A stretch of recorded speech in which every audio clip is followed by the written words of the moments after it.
नमस्कार दोस्तों, स्वागत है आपका हमारे YouTube चैनल के ऊपर। देखिए दोस्तों, बात करने वाले हैं इंडियन जियोग्राफी के कुछ मोस्ट इंपॉर्टेंट क्वेश्चन आंसर का संग्रह किया है, उसके बारे में अपन इस वीडियो में बात करेंगे। दरअसल अपन ने इसको एक सीरीज के माध्यम से शुरू कर रखा है, तो पहले के जो वीडियो है इंडियन जियोग्राफी के, उसकी लिंक आपको नीचे डिस्क्रिप्शन में मिल जाएगी। तो ये वीडियो खत्म होने के बाद में आप उनको देख लेना। हर एक क्वेश्चन को अच्छे से एक्सप्लेन के साथ में आपको समझाया जाता है, इसलिए हर एक क्वेश्चन आपके लिए एग्जाम के पॉइंट ऑफ व्यू से इंपॉर्टेंट है। वीडियो को लास्ट तक जरूर देखा करो। सारे क्वेश्चन मैंने वही उठाए हैं जो लास्ट ईयर एग्जाम में पूछे गए हैं। देखिए, आज का सेशन अपन शुरू करते हैं। आज का पहला क्वेश्चन है, अंडमान द्वीप समूह है और निकोबार द्वीप समूह है, निम्न में से किसके द्वारा एक दूसरे से अलग किए गए हैं? तो देखिए, चार ऑप्शन आपके सामने दे रखे हैं: 10 डिग्री, ग्रेट चैनल, बंगाल की खाड़ी और अंडमान सागर। तो देखिए, इनका राइट आंसर होगा 10 डिग्री चैनल। अंडमान द्वीप समूह है और निकोबार द्वीप समूह है, 10 डिग्री चैनल के द्वारा एक दूसरे से अलग किए गए हैं, जो लिटिल अंडमान और निकोबार द्वीपों के मध्य स्थित है। तो 10 डिग्री चैनल इसका राइट आंसर होगा। फिर आपको नेक्स्ट क्वेश्चन दे रखा है, अंडमान निकोबार द्वीप समूह में गद्दीदार चोटी यानी कि जो सैंडल पीक है वो कहाँ पर स्थित है? तो देखिए, इसका राइट आंसर होगा ऑप्शन आपका जो फोर्थ दे रखा है, उत्तरी अंडमान के अंतर्गत ये स्थित है। अंडमान और निकोबार द्वीप समूह के उत्तरी अंडमान के अंतर्गत सैंडल पीक नाम की चोटी स्थित है। उत्तरी अंडमान इसका राइट आंसर होगा। फिर नेक्स्ट क्वेश्चन आपको दे रखा है, पश्चिमी बंगाल की सीमाएं कितने देशों के साथ में लगती हैं? तो ये इंपॉर्टेंट क्वेश्चन है। 3 देशों के साथ में लगती है। पश्चिम बंगाल की जो सीमा है वो आपकी बांग्लादेश के साथ में लगती है। इसके अलावा पश्चिम बंगाल की जो सीमा है वो नेपाल के साथ में लगती है। कल मैंने आपको जो सेकंड वीडियो प्रोवाइड करवाया था उसमें जियोग्राफी लोकेशन के आधार पर बताया था कि नेपाल के साथ में भारतीय कौन कौन से राज्यों की सीमाएं लगती हैं। तो आप वो वीडियो एक बार जरूर देख लेना। उसके बाद में जो पश्चिम बंगाल है उसकी तीसरा कौन सा देश है जिसके साथ में सीमा लगती है? तो वो आपकी भूटान के साथ में लगती है। तो बांग्लादेश, नेपाल और भूटान, 3 देशों के साथ में लगती है पश्चिम बंगाल की सीमा। ऑप्शन थर्ड इसका राइट आंसर होगा। नेक्स्ट क्वेश्चन आपको दे रखा है, आंध्र प्रदेश और तमिलनाडु के तटीय भूभाग को किस नाम से जाना जाता है? तो देखिए, आंध्र प्रदेश और तमिलनाडु का जो तटीय भूभाग है उसको इन चारों ऑप्शन में से कोरोमंडल तट के नाम से जानते हैं। आंध्र प्रदेश और तमिलनाडु का जो तटीय भूभाग है उसको तो कोरोमंडल तट कहते हैं, जबकि जो पश्चिम का केरल का तट है उसको मालाबार तट के नाम से जानते हैं। तो ये थोड़ा सा आप ध्यान में रखना। कोरोमंडल तट क्या होगा? इसका राइट आंसर होगा। नेक्स्ट क्वेश्चन आपको दे रखा है, कोंकण तट कहां से कहां तक विस्तृत है? इंपॉर्टेंट क्वेश्चन है। कोंकण तट है वो कहां से कहां तक विस्तृत है? दमन से लेकर गोवा तक विस्तृत है। ऑप्शन थर्ड इसका राइट आंसर होगा। कोंकण तट भारत का जो पश्चिमी तट है उसका पर्वतीय एक अनुभाग है। कोंकण के अंतर्गत महाराष्ट्र और गोवा के तटीय जिले आते हैं। कोंकण तट की सीमा है वो दमन से लेकर गोवा तक विस्तृत है। फिर आपको नेक्स्ट क्वेश्चन दे रखा है, भारत की सबसे लंबी सुरंग कौन सी है? जवाहर सुरंग। आपको बताना है कि कौन से राज्य के अंतर्गत ये सुरंग स्थित है। तो देखिए, भारत की सबसे लंबी जो सुरंग जवाहर सुरंग है वो जम्मू कश्मीर राज्य के अंतर्गत स्थित है। भारत की सड़क मार्ग की तत्कालीन सबसे लंबी सुरंग जवाहर सुरंग जम्मू और कश्मीर राज्य का जो बनिहाल दर्रा है, बनिहाल दर्रे के अंतर्गत ये सुरंग स्थित है। बनिहाल दर्रे से होकर ही जम्मू कश्मीर मार्ग गुजरता है। वर्तमान में चेनानी नासरी सुरंग भारत की सबसे लंबी सड़क सुरंग है। इसको ध्यान में रखना आप। जम्मू कश्मीर क्या होगा? इसका राइट आंसर होगा। निम्न में से कौन सा राज्य सेवन सिस्टर्स के मतलब उनका सदस्य है? सेवन सिस्टर्स के अंदर कौन कौन से राज्य आते हैं? 7 राज्य। पहले तो आपको वो पता होना चाहिए। तो देखिए, इसमें एक तो आता है अरुणाचल प्रदेश, इसके अलावा इसमें एक नागालैंड आता है, एक मणिपुर आता है, एक मिजोरम आता है, एक त्रिपुरा, इसके अलावा एक मेघालय और एक असम राज्य। तो ये जो राज्य हैं वो इसके अंतर्गत आते हैं। अब आपको बताना कौन सा राज्य सेवन सिस्टर्स का एक सदस्य है। तो देखिए, इनमें से मैंने आपको त्रिपुरा बताया था, ये त्रिपुरा यहाँ पर दे रखा है। और कोई भी ये 3 जो राज्य हैं इनमें से अपने नहीं है सेवन सिस्टर्स में से। तो त्रिपुरा क्या हो जाएगा? इस क्वेश्चन का राइट आंसर हो जाएगा। पूर्वोत्तर भारत के जो 7 राज्य हैं जो मैंने आपको बताए हैं इनको सेवन सिस्टर्स के नाम से जाना जाता है। और कौन कौन से हैं वो आप नोट डाउन कर लेना। फिर देखिए, आपको नेक्स्ट क्वेश्चन दे रखा है, निम्नलिखित भारतीय राज्यों में से किस राज्य की कोई समुद्री सीमा नहीं है? तो देखिए, ये जो आपको ऑप्शन दे रखे हैं 4, इनमें से गुजरात की जो समुद्र तटीय सीमा है आपको पता है सबसे लंबी है। गोवा है, बीच के लिए फेमस है, वो भी आपको पता है कि समुद्र तट के ऊपर स्थित है। महाराष्ट्र की भी है। इसके अलावा राजस्थान की नहीं है। राजस्थान इधर डेजर्ट वगैरह इलाका रह जाता है, तो यहाँ पर समुद्र तट की कोई दूर दूर तक बात ही नहीं है। गुजरात, गोवा और महाराष्ट्र राज्यों की जो सीमा है वो समुद्र से मिलती है, लेकिन राजस्थान की जो सीमा है वो समुद्र से नहीं मिलती है। ऑप्शन थर्ड इसका राइट आंसर हो जाएगा। नेक्स्ट क्वेश्चन आपको दे रखा है, निम्न में से किस भारतीय राज्य की समुद्र तटीय सीमा सबसे छोटी है? तो सबसे छोटी कौन सी समुद्र तटीय सीमा ये आपको बताना है। 4 ऑप्शन आपके सामने दे रखे हैं। इनमें से गोवा क्या होगा इस क्वेश्चन का राइट आंसर होगा। भारत 3 ओर से समुद्र से घिरा हुआ है। अगर आप देखेंगे इस तरीके से भारत की जैसे मैप है उसकी डायग्राम देखेंगे तो 3 ओर से वो समुद्र से घिरा हुआ है। और इसकी तटरेखा है उसकी बात करें तो 7516.6 किलोमीटर लंबी इसकी तटरेखा है। भारत की तटरेखा पूर्व के अंतर्गत जो बंगाल है, बंगाल की खाड़ी है वो, और दक्षिण में क्या है हिंद महासागर स्थित है, और पश्चिम के अंतर्गत आपका अरब सागर स्थित है। मुख्य भूमि और द्वीपों से ये घिरा हुआ है। इसकी तटरेखा है वो 9 राज्यों को स्पर्श करती है। भारत के 9 राज्य ऐसे हैं जो कि इनकी तटरेखा को स्पर्श करते हैं। इसके बारे में अपन नेक्स्ट एक क्वेश्चन लेंगे, उसके बारे में बात करेंगे। गोवा राज्य की जो समुद्र तटीय सीमा है वो सबसे छोटी है। यहाँ पर आपका गोवा स्थित है, सबसे छोटी है, और कितनी है 101 किलोमीटर, 101 किलोमीटर है। जबकि गुजरात है वो यहाँ पर स्थित है, गुजरात की सबसे ज्यादा है, कितनी है 1214.70 किलोमीटर है।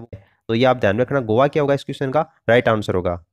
फिर आपको नेक्स्ट क्वेश्चन दे रखा है स्मार्ट सिटी कहाँ स्थापित की जा रही है। तो देखिए स्मार्ट सिटी है वो कोचीन के अंतर्गत स्थापित की जा रही है। स्मार्ट सिटी केरल का जो कोच्चि है, ये जिसको कोचीन के नाम से भी जानते हैं, वहां पर स्थापित की जा रही है। Smart city information technology business park है। स्मार्ट सिटी में केरल सरकार की भागीदारी की बात करें तो 16% है, और दुबई की टेकॉम इन्वेस्टमेंट और समा की भागीदारी है वो 84% है। इस प्रकार ये ऑप्शन आपका जो फर्स्ट दे रखा है वो इसका राइट आंसर हो जाएगा।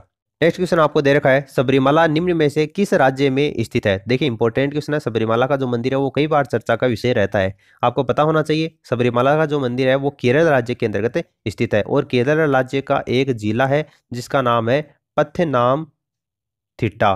पथनामथिट्टा नाम से केरल का एक जिला है, उसके अंतर्गत ये सबरीमाला का मंदिर है वो स्थित है। सबरीमाला अयप्पा देव के मंदिर के लिए प्रसिद्ध है। तो केरल क्या होगा इस क्वेश्चन का राइट आंसर होगा। फिर आपको नेक्स्ट क्वेश्चन दे रखा है दीव एक द्वीप है। तो कौन सा दीव एक द्वीप है। देखिए गुजरात से हटकर, ये इसका राइट आंसर होगा। दमन और दीव केंद्र शासित प्रदेश का एक भाग है दीव, जो कि एक द्वीप है। गुजरात तट से कुछ ही दूरी के ऊपर अरब सागर के अंतर्गत ये बसा हुआ है। तो गुजरात से हटकर क्या होगा इसका राइट आंसर होगा। फिर आपको नेक्स्ट क्वेश्चन दे रखा है गुजरात तट से दूर जिस विवादास्पद तटीय पट्टी पर भारत और पाकिस्तान बातचीत कर रहे हैं उसका नाम क्या है। वेरी वेरी इंपॉर्टेंट क्वेश्चन, क्या नाम है उसका। सर क्रिक उसका नाम है। सर क्रिक गुजरात के साथ में लगी जो भारत की पाकिस्तान की जो सीमा है उसके ऊपर स्थित है। इस स्थल को लेकर भारत और पाकिस्तान के बीच में विवाद चल रहा है। तो सर क्रिक क्या होगा इस क्वेश्चन का राइट आंसर होगा। फिर आपको नेक्स्ट क्वेश्चन दे रखा है भारत का कौन सा संघ शासित प्रदेश ऐसा है जिसमें 4 जिले हैं किंतु उसके किसी भी जिले की सीमा है उसके किसी अन्य जिले की सीमा से नहीं लगती है। इंपॉर्टेंट क्वेश्चन है। ऐसा कौन सा संघ शासित प्रदेश है, राज्य नहीं है, संघ शासित प्रदेश है, ये भी आपको बता दिया। तो आप पहले वीडियो को पॉज कीजिए और खुद से देखिए क्या होगा उसका। पुदुचेरी इसका राइट आंसर होगा।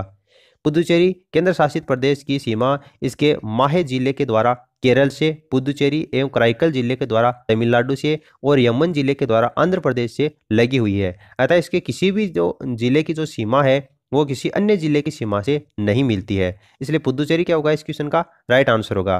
फिर आपको देखिए नेक्स्ट क्वेश्चन दे रखा है संघ राज्य क्षेत्र पुदुचेरी की सीमा किसके साथ में नहीं लगती। तो पुदुचेरी की सीमा किसके साथ में नहीं लगती वो आपको बताना है। 4 ऑप्शन आपके सामने दे रखे हैं, इनमें से देश के इसका राइट आंसर कौन सा होगा, कर्नाटक होगा।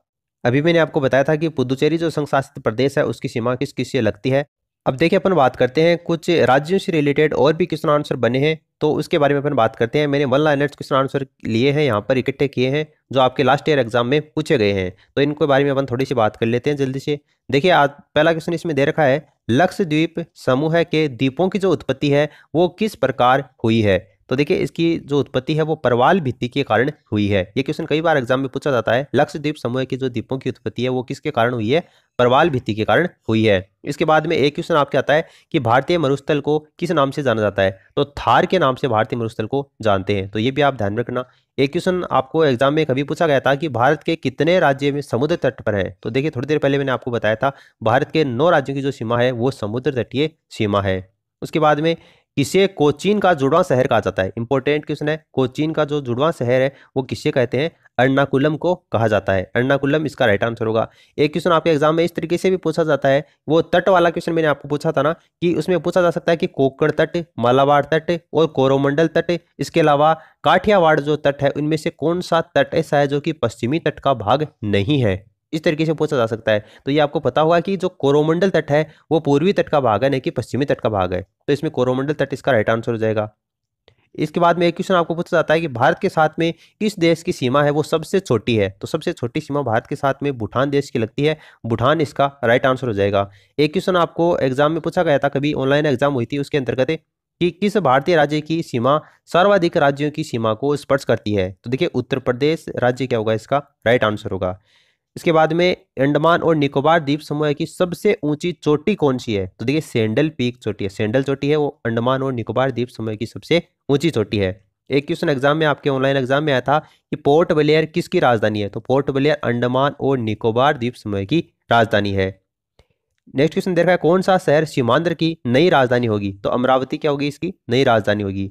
नेक्स्ट आपको दे रखा है, देखिए कुछ राजधानी भी इंपॉर्टेंट है जो अक्सर आपके एग्जाम में पूछी जाती हैं। आपको जो इंपॉर्टेंट है वो बता देता हूँ। तेलंगाना राजधानी की राज्य है, उसकी राजधानी क्या है, हैदराबाद है। आप ध्यान में रखना, तेलंगाना की राजधानी क्या है, हैदराबाद है। उसके बाद में उत्तराखंड की राजधानी क्या है, देहरादून है।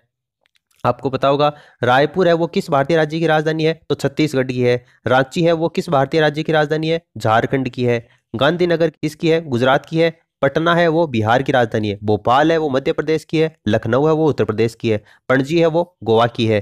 पोर्ट ब्लेयर मैंने अभी आपको बताया था अंडमान और निकोबार द्वीप समूह है, उसकी राजधानी क्या है, पोर्ट ब्लेयर है। शिमला है वो हिमाचल प्रदेश की राजधानी है। तो ये कुछ इंपॉर्टेंट राजधानियां हैं, इसके बारे में भी एग्जाम में अक्सर क्वेश्चन पूछा जाता है, तो ये आप ध्यान में रखना।